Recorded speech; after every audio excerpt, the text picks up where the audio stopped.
You were trying to get into CIA. And I should just say, for the record, I'm not being false about it. I am a sworn enemy of the CIA at this point, no doubt about that. I think Kermit Roosevelt actually lived right down the street from us. Are you kidding? So funny. I'll never forget this going home. They would literally tell us that. Guys, you were trying to get into CIA. Yeah, as Vladimir Putin reminded me. I don't know how you knew that. Yeah, I applied to CIA when I was a senior in college. What did you want to do for the CIA? Operations.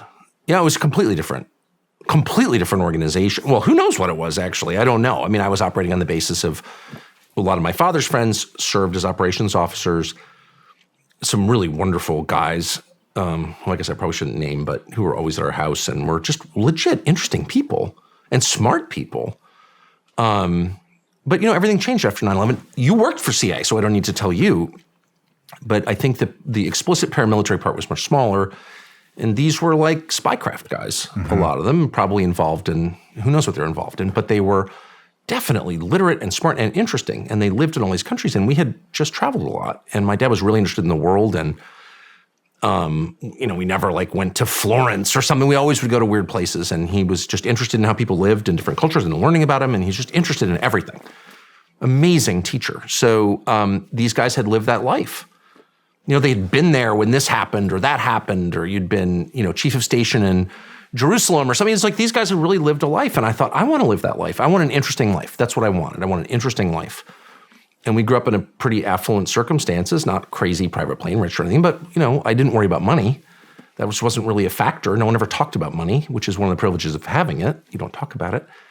And in our culture, you don't talk about it at all under any circumstances. So I didn't really think about money at all. I was just like, I want an interesting life. So I applied to CIA, and that whole application process then, this was 1990. And I should just say, for the record, that I had no idea what the CIA was, actually. And I didn't believe any of I think Kermit Roosevelt actually lived right down the street from us. Are you kidding? No. Oh, man, that's cool. But I didn't know. I mean, but that was just the world you live in Northwest D.C. I never thought any of it was bad. And the people who did think it was bad were these fervid left-wing America haters. And I was like, fuck those people. they're all Noam Chomsky type. They don't know anything. And I was a child, and I was just dismissive. And the Cold War was going on. So it was really a binary. It was are you for the U.S. or the Soviet Union? Well, that was not a hard one for us. We're for the United States. And so when I applied to CIA, and I've taken a lot of crap, including from Putin, oh, you're from a CIA family. Well, yeah, obviously my father worked in conjunction with CIA. I mean, that's what that is. And I tried to join the CIA, but I'm not being false about it. I am a sworn enemy of the CIA at this point, no doubt about that. I've been the target, actually, repeatedly. So, I'm not ashamed to say any of this. I'm not some secret agent or something. And I would have been terrible as an operations officer because I'm not good at keeping secrets. I hate bureaucracy. I just wanted a life that was interesting. I wanted to see stuff. I didn't want to run anything. I still don't. I just wanted to see stuff. I wanted to end my life at the table with my children and say, I was there. I was actually there when that happened, and it was interesting. And the version you've heard is not quite right because I was there. That's what I wanted out of my life. And I got it, but in another way. So I got dinged from CIA for drugs. I'll just be totally honest. I had done cocaine within the last calendar year because I was in college and I was like an idiot. There were lots of drugs and I did drugs. I wasn't a drug addict, but I did drugs. And the rule was at the time, or at least this is what they told me. Who knows what the truth was? We have a rule that if you've done certain drugs within 12 months, you can't join. I personally think that the personality assessment tests I took, a lot of them, I'm sure you've taken these, with 1,000 questions, and you have to answer true or false. Do you remember that? You got to think about fuzzy bunnies to pass that. So funny. I'll never forget this going home. They would literally tell us that. Guys, just think about fuzzy bunnies when you're taking this test. Those tests are insane. And I took mine at Georgetown or GW University auditorium with all these, most of them were military guys actually, trying to move over into operations at CIA. And they told us, they sent me a letter, said bring a number 1 pencil, which was a mindfuck, but I didn't realize that. So I say to my father, I have to bring a number 1 pencil. He's like, well, you better go to the stationery store. We lived in Georgetown on Wisconsin Avenue and see if there's a guy walking there. I was like, I'd like a number 1 pencil, please. And I'm like, there is no such thing as a number 1 pencil. So I go home and I say to my father, I'm like, I couldn't get a number 1 pencil. And he's like, well, just try it with the number 2 pencil. So I show up and we sit down in this giant auditorium to take all these tests, and like all the military guys, they're so like, gotta follow the rules. Oh, excuse me, sir, I couldn't find a number 1 pencil, and everyone's like, I couldn't either,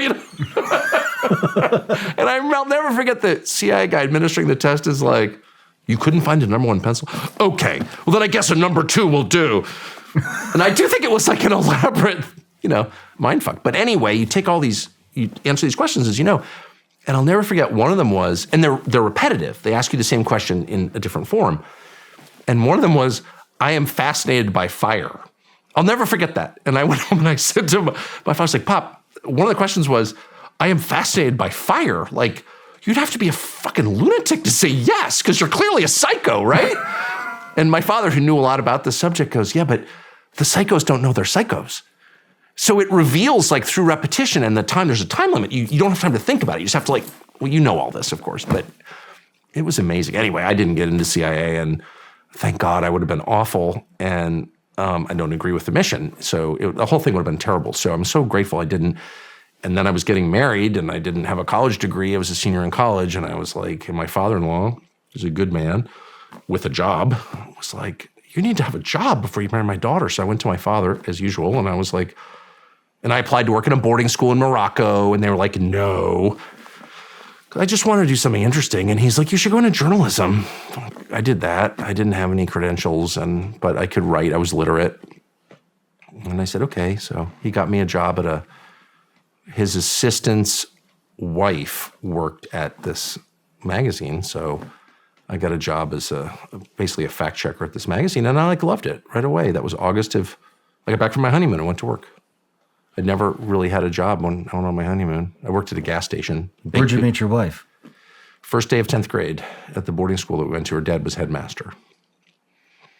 And I had been there in 9th grade, and she showed up in 10th grade. We got a switch of headmasters, and I was standing on the quad. I'll never forget. I was like, whoa, holy shit, that girl's cute. Wow. And so I was just on that, like that. It's just on that, like right away. September 23rd, 1984. I'll never forget that. I was like, wow. I was actually dating someone else, but I was like, that's the girl. Wow. Yeah. You remember the day. That's awesome. September 23rd, 1984. I'll never forget it. And I was like a very non-ideal person. I mean, I'm like kind of an asshole now. I was really an asshole then, like actual. It's like super arrogant, dumb, doing drugs, just being like a complete overbearing jerk. Arrogant, really arrogant, and which is my nature. I try to fight it, but but we just had this weird chemistry, so it worked. No matter where you're watching Shawn Ryan Show from, if you get anything out of this, please like, comment, subscribe, and most importantly, share this everywhere you possibly can. And if you're feeling extra generous, please leave us a review on Apple and Spotify podcasts.